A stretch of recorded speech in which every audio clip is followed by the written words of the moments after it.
L'article 140 du Code de procédure pénale dit que le procureur, il demande, vous êtes en prison par force.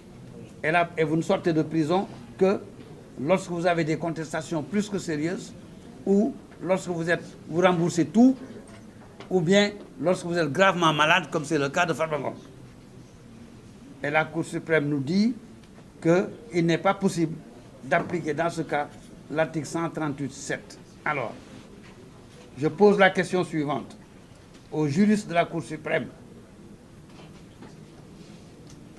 Lorsque l'article 140 du Code de procédure pénale a été révisé au Sénégal par la loi de 1999, parce que l'article 140 aujourd'hui provient d'une loi telle qu'il est rédigé aujourd'hui, provient d'une loi de 1999, la loi du 25 janvier 1999. Alors que l'article 138 du Code de procédure pénale, tel qu'il est rédigé, provient d'une autre loi qui est de l'an 2010. Alors, article 140 vient de 1999, article 138 vient de 2010. Mais quand on fait le Code de procédure pénale, on dit 1, 2, 3, 4, 5, 6, 7, 8, 138, 139, 140. Or, le 138, son contenu a été voté après le 140. Le 140 a été voté en 1999 et le 138 en 2010. Mais quand on énumère, on dit 1, 2, 3, 4, 5, 6, 138, 140. Et la Cour suprême, voyant que le 140 dans l'énumération, dans la numérotation, est venu numériquement après 138, a dit non, 140 est venu après, 140 s'applique, 138 ne change pas 140. Or, 138 est venu diminuer la portée de 140 parce qu'il est venu postérieurement. Nous avons aujourd'hui, comme disait tout de suite un des avocats qui est intervenu, et ça, encore une fois, je ne m'adresse pas à la presse en tant que presse et au peuple sénégalais, mais je m'adresse surtout aux juristes, et je parle de véritables juristes du Sénégal, car nous avons été formés dans le droit français.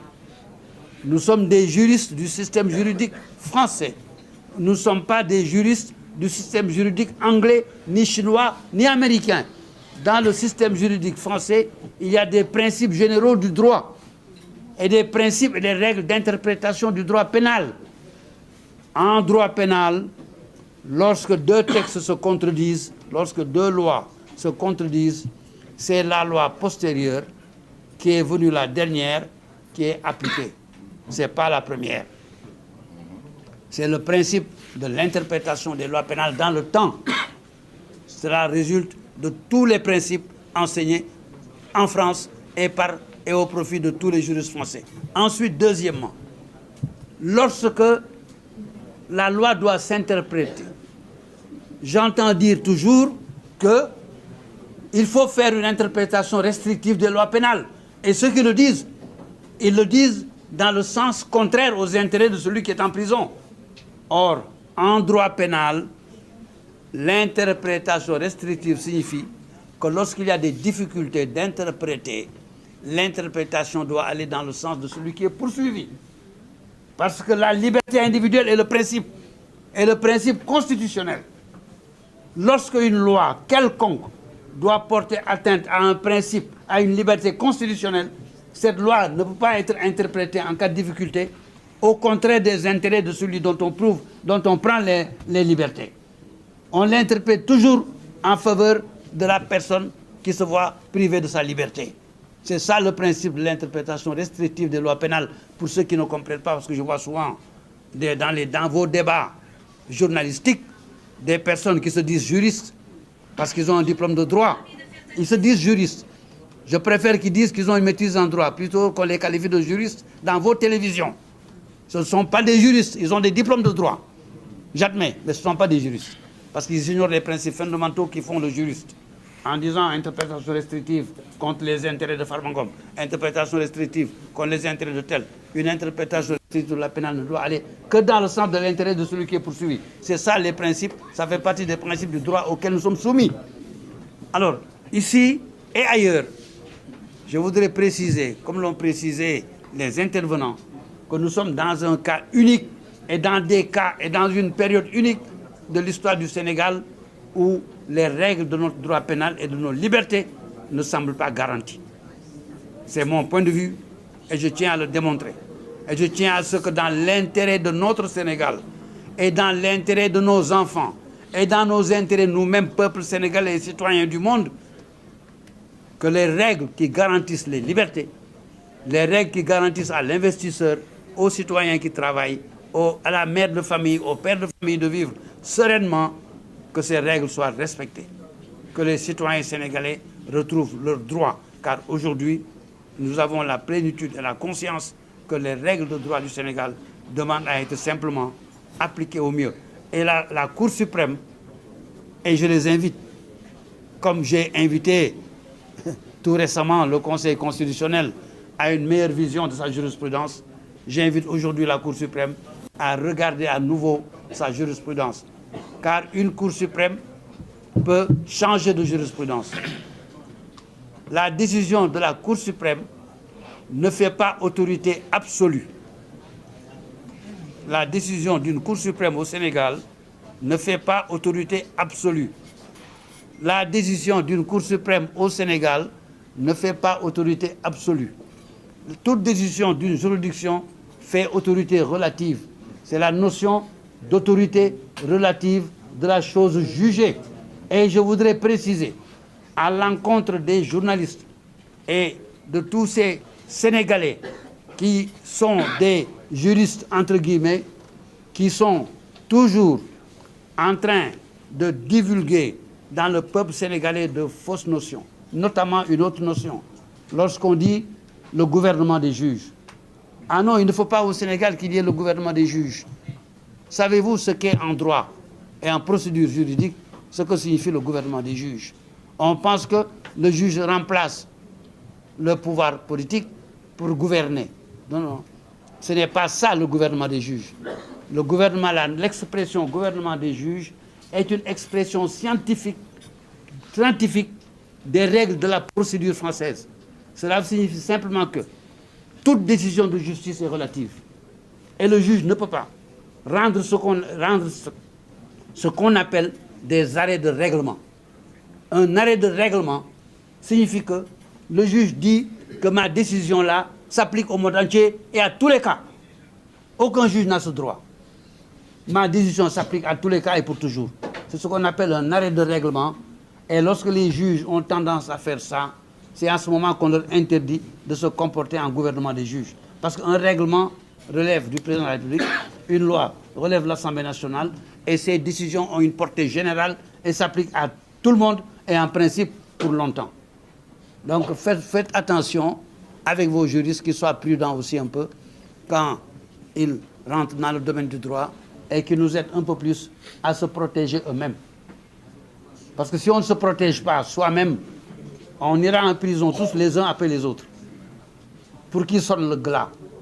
Pour qui sonne le glas, c'est un film. Pour qui sonne le glas est un film célèbre. Mais personne ne peut savoir pour qui sonne le glas. Ceux qui y sont aujourd'hui n'y étaient pas hier. Ceux qui y seront demain sont peut-être dans cette salle-là aujourd'hui. Et quand nous parlons, en tant qu'hommes de droit, tout simplement, c'est pour la protection d'hier, d'aujourd'hui et de demain. C'est pour la protection de tout le monde. Moi, je n'ai pas de parti pris, même si je suis un avocat parfois, payé par quelqu'un pour le défendre, et Dieu m'est témoin, je défends dans le cadre des règles qui protègent notre société. Il faut donc, mesdames, messieurs, qu'on retienne cela. C'est la raison de notre présence, c'est la raison de nos efforts.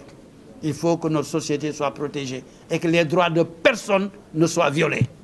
Or, aujourd'hui, il y a des cas patents dans lesquels, comme on dit les avocats, des droits sont manifestement violés. Je vous remercie et j'attends vos questions. Oui, j'ai une question. Il faut le dire haut et fort. Il faut le dire haut et fort. Bon. Parce que j'entends mal. Voilà, ok. Voilà, ma question est la suivante.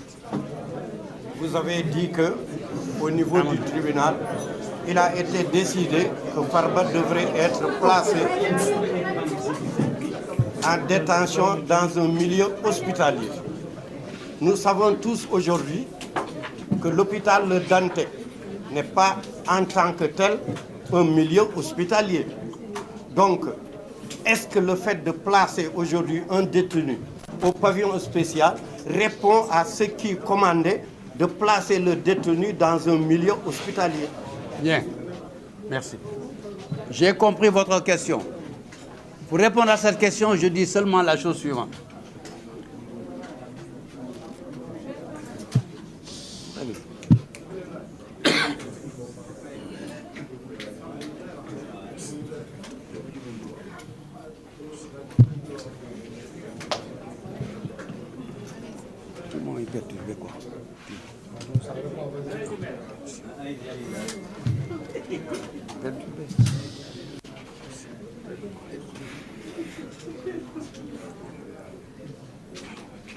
La Cour d'appel de Dakar, la chambre d'accusation pour l'affaire de Farba Ngom a bien jugé le 1er août 2025 que ce qui est appelé le pavillon spécial de l'hôpital Dantec, ça veut dire la petite prison hôpital qui se trouve dans l'enceinte de ce qui est appelé l'hôpital de Dantec. Je suis né à Dakar, je connais toute la géographie de cette ville jusqu'à 1 mètre carré.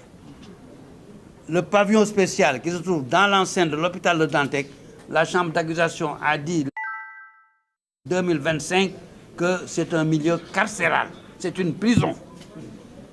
Et la chambre d'accusation a dit qu'on va continuer à faire les rapports pour Farba Ngom. Et lorsque les rapports sont venus, les rapports ont dit que Farba Ngom ne doit être dans aucun milieu qui ressemble à une prison. Sinon, il va mourir. Est-ce que c'est clair? Il ne doit être dans aucun lieu qui ressemble même à une prison. Sinon, il va mourir. La prison spéciale est une prison. Hôpital. Et la Cour d'appel a dit que c'est une prison hôpital. Maintenant, la Cour d'appel nous dit à nouveau, bon, Farba Ngom ne sort pas de prison, donc ne sort pas du pavillon spécial qui est une prison, mais on va l'appeler dans un hôpital où on peut le soigner. On va l'amener dans un hôpital où on peut le soigner.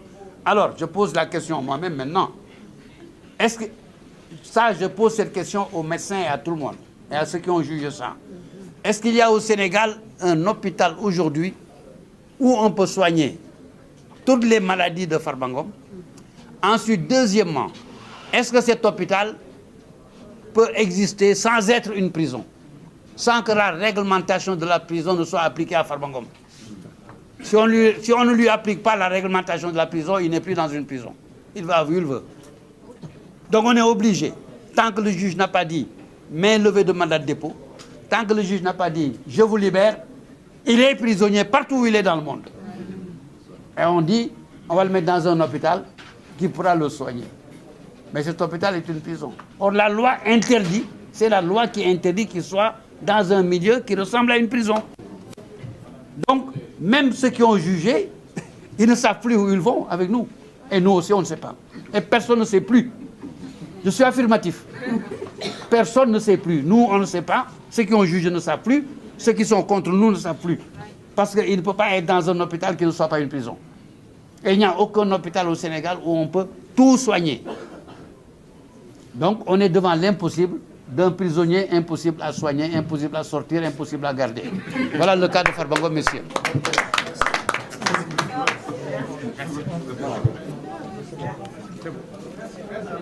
Comme vous voudrez. Bon, je remercie même les...